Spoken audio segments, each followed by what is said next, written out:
Ajaranmu tidak aku kenal. Renungan diinspirasi dari Yohanes bab 10 ayat 1 sampai dengan 10. Sesungguhnya aku berkata kepadamu, siapa yang masuk ke dalam kandang domba tanpa melalui pintu, tetapi dengan memanjat dari tempat lain, ia adalah seorang pencuri dan seorang perampok. Namun siapa yang masuk melalui pintu, ia adalah gembala domba. Untuk dia penjaga membuka pintu dan domba-domba mendengarkan suaranya. Ia memanggil domba-dombanya masing-masing menurut namanya dan menuntunnya keluar. Jika semua dombanya telah dibawanya keluar, ia berjalan di depan mereka dan domba-domba itu mengikuti dia karena mereka mengenal suaranya. Namun, seorang asing pasti tidak mereka ikuti. Malah mereka akan lari dari orang itu karena suara orang-orang asing tidak mereka kenal.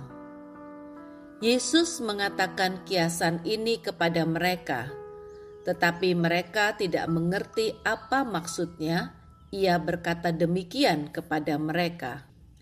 Karena itu, Yesus berkata lagi, sesungguhnya aku berkata kepadamu, akulah pintu bagi domba-domba itu.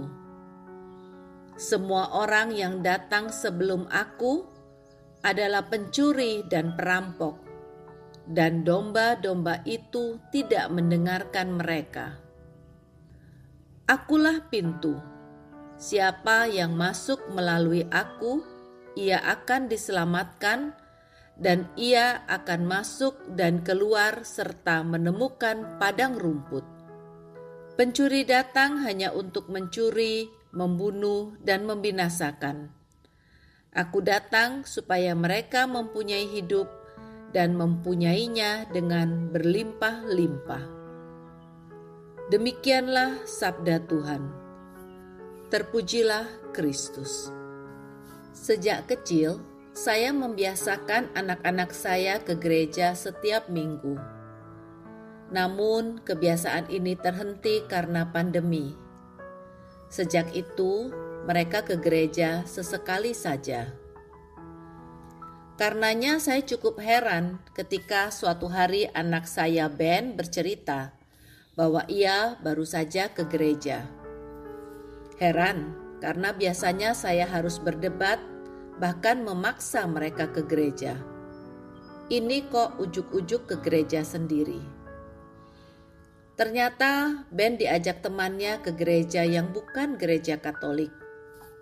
Agak was-was hati saya.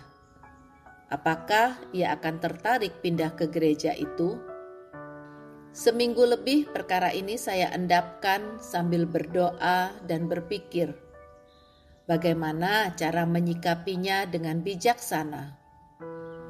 Akhirnya saat sedang berduaan di meja makan, saya bertanya kesan Ben terhadap gereja non-Katolik yang ia kunjungi.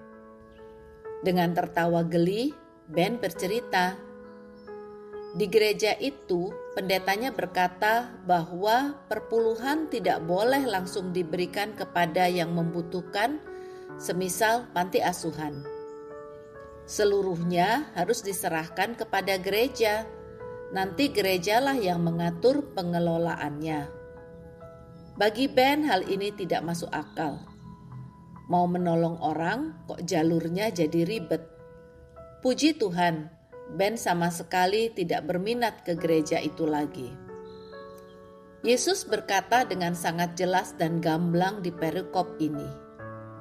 Ada beberapa jenis orang akan masuk ke kandang domba. Ada pencuri, ada perampok, dan ada gembala yang baik. Masalahnya sekarang adalah bagaimana cara kita mengenali mana gembala yang baik di tengah malam gelap, yaitu dengan mengenali suaranya, melalui ajaran yang tertulis dalam kitab suci.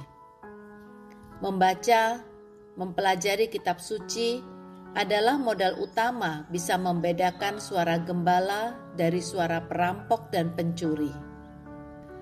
Keuskupan Agung Jakarta memiliki 2 lokasi kursus pendidikan kitab suci, di Tebet dan Tangerang. Ada pula pengajaran online seperti seri YouTube Api Karunia Tuhan yang diasuh Bapak Kardinal Suharyo, Bible Learning with Father Joseph, dan banyak lagi. Singkatnya, di mana ada kemauan, di sana ada jalan untuk belajar kitab suci. Maukah kita belajar kitab suci agar bisa mengenali suara gembala yang baik? Marilah kita berdoa. Tuhan, di dunia yang riuh rendah ini, sering sayup terdengar suara-Mu. Kami ingin semakin mengenali-Mu dan semakin mencintai-Mu. Bimbing kami dengan Roh Kudus saat kami membaca kitab suci. Amin.